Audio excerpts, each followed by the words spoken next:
मैं सुनीता साहू आज आपको एक बार फिर अपने यूट्यूब स्टूडियो में स्वागत करती हूँ। तो देखिए आज हम देखेंगे क्लास 12 सेमेस्टर चैप्टर 4।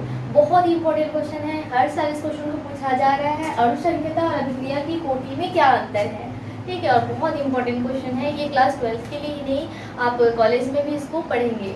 तो ध्यान से देखिएगा। इस वीडियो को देखने से पहले जो अणुसंख्यता किसे कहते हैं और अभिक्रिया की कोटि किसे कहते हैं वीडियो बना चुकी हूँ, उसको जरूर देखिएगा, तब ज़्यादा क्लियर होगा। तो यहाँ देखिए अणुसंख्यता किसे कहते हैं, तो किसी अभिक्रिया में भाग लेने वाले अणु, परमाणु या आयनों की संख्या को उसकी अणुसंख्यता कहते हैं। जितने अणु भाग ले रहे हैं उन अणुओं की संख्या को अणुसंख्यता कहते हैं। क्लियर हुआ बात कि यहाँ पर जितने अणु भाग लेते हैं उनकी संख्या को अणुसंख्यता कहते हैं। लेकिन अभिक्रिया की कोटि क्या है? ये अभिक्रिया की कोटि है कि किसी भी अभिकारकों की सांद्रता, जिसको हम घात के रूप में व्यक्त करते हैं, उनके समस्त घात के योग के बराबर होती है, जो अभिक्रिया की दर को निर्धारित करती है, ठीक है। तो अभिक्रिया की कोटि वह है जिस पर अभिक्रिया का वेग निर्भर करता है, सांद्रता पर निर्भर है, और सांद्रता जितनी होती है अभिक्रिया का वेग भी बढ़ते जाता है। तो यहाँ पर हम जान रहे हैं कि अभिक्रिया की कोटि क्या होती है, जिस पर अभिक्रिया का वेग निर्भर करता है, ठीक है।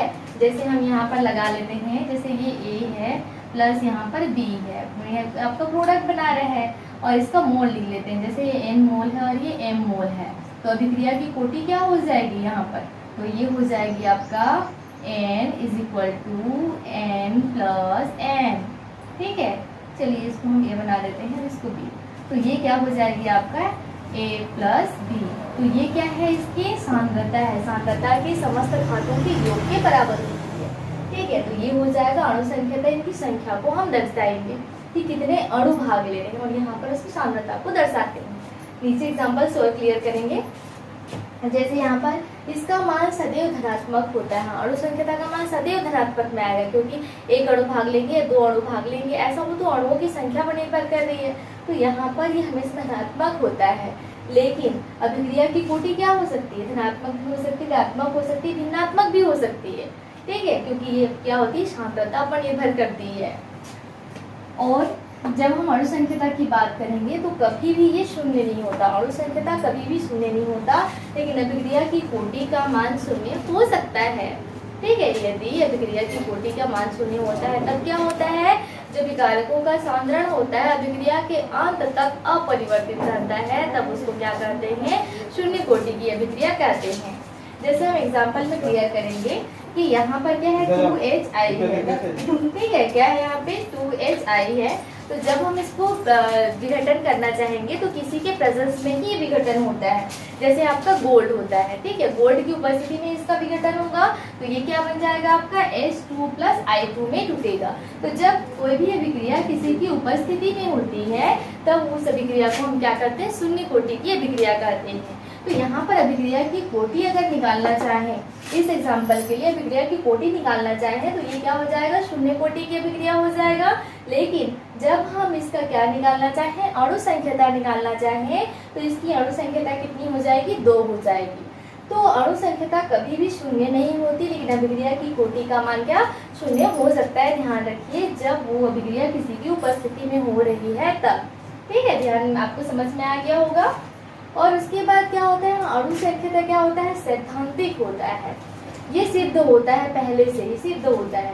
लेकिन अभिक्रिया की कोटि को ज्ञात करने के लिए क्या करना पड़ता है, प्रयोग करना पड़ता है।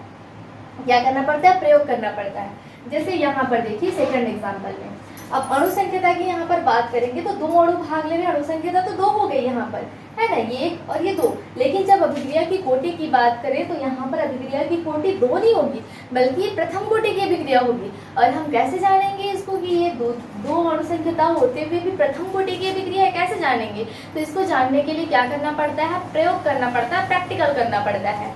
तो जब हम प्रैक्टिकल करते हैं तो देखते हैं कि जब हम यहाँ पर सांद्रता की बात करते हैं तो ये जैसे आपका विलायक है, जल है, जल की सांद्रता में बहुत ही कम परिवर्तन होता है। मतलब ये जो पूरी अभिक्रिया है ये जल की सांद्रता पर निर्भर नहीं करती, केवल इसकी सांद्रता पर निर्भर करती है ना। तो जब कोई अभिक्रिया में किसी एक की सांद्रता अल्प परिवर्तित रहती है या अपरिवर्तित रहती है, तब उसको हम अभिक्रिया की कोटि के लिए नगण्य मान करके बस एक की अभिक्रिया की कोटि निकालते हैं। तो इस प्रकार से यहाँ पर अभिक्रिया की कोटि 2 ना होकर के प्रथम कोटि की होगी। तो इस प्रकार की अभिक्रिया को छद्म कोटि या सूडो अभिक्रिया कहते हैं। तो यहाँ पर ये क्या हो जाएगी, छद्म कोटि की अभिक्रिया हो जाएगी। तो हमने यहाँ पर देखा कि ये सैद्धांतिक होता है, जो अनुसंकेता और सिद्ध होता है, लेकिन अभिक्रिया की कोटि क्या है, इसको ज्ञात करने के लिए हमको प्रयोग करना पड़ा, प्रैक्टिकल करना पड़ा। ठीक है, उसके बाद यह अभिकारकों की सांद्रता पर निर्भर नहीं करती, क्योंकि सीधा तो उनकी अणुओं की संख्या पर निर्भर कर रही है, कौन, अणुसंख्यता। लेकिन अभिक्रिया की कोटि अभिकारकों की सांद्रता पर निर्भर कर रही है। जैसे हमने यहाँ पर देखा छद्म कोटि की अभिक्रिया में कि जल की सांद्रता को हम ज्यादा कर देते हैं या कम कर देते हैं, तो भी यहाँ पर ज्यादा परिवर्तित अभिक्रिया में कोई ज्यादा परिवर्तन नहीं होता है। इसकी सांद्रता में ज्यादा परिवर्तन करने पर भी इस अभिक्रिया में कोई परिवर्तन या फिर ज्यादा परिवर्तन नहीं होता। तो यहाँ पर हम देखते हैं कि ये क्या होती है, ये अभिकारकों की सांद्रता पर निर्भर नहीं करती है, अणुओं की संख्या पर निर्भर करती है, लेकिन अभिक्रिया की कोटि सांद्रता पर निर्भर करती है। जैसे हमने देखा कि ये जो पूरी अभिक्रिया है इसको की सांद्रता पर निर्भर नहीं कर रही, केवल इसकी सांद्रता पर निर्भर कर रही है। तो सांद्रता के अनुसार हम अभिक्रिया की कोटि को शून्य कोटि, प्रथम कोटि, द्वितीय कोटि, तृतीय कोटि और छद्म कोटि और प्रभाज्य कोटि के अनुसार बता सकते हैं, केवल सांद्रता के बेस पर। तो देखिए कितना ईजी है। सबसे पहला संख्या पर निर्भर करती है, ये वेग पर निर्भर करती है। दूसरा है धनात्मक हो सकता है, और ये धनात्मक, ऋणात्मक या शून्य भी हो सकता है। ये शून्य नहीं हो सकता, ये शून्य हो सकता है। उसके बाद ये सैद्धांतिक है और ये क्या होता है, प्रायोगिक होता है। और ये सांद्रता पर निर्भर नहीं करता और ये सांद्रता पर निर्भर करता है। ठीक है, तो इतना अगर आपको समझ में आ जाएगा। ये सैद्धांतिक है, प्रायोगिक है, ये शून्य हो सकता है, शून्य नहीं हो सकता है, धनात्मक है, धनात्मक, ऋणात्मक और भिन्नात्मक हो सकता है, और ये संख्या पर निर्भर करता है और ये वेग पर निर्भर करता है। ये इसके मेन पॉइंट है। इतना आपको समझ में आ गया है तो लाइक, शेयर, कमेंट, सब्सक्राइब जरूर कीजिएगा। धन्यवाद।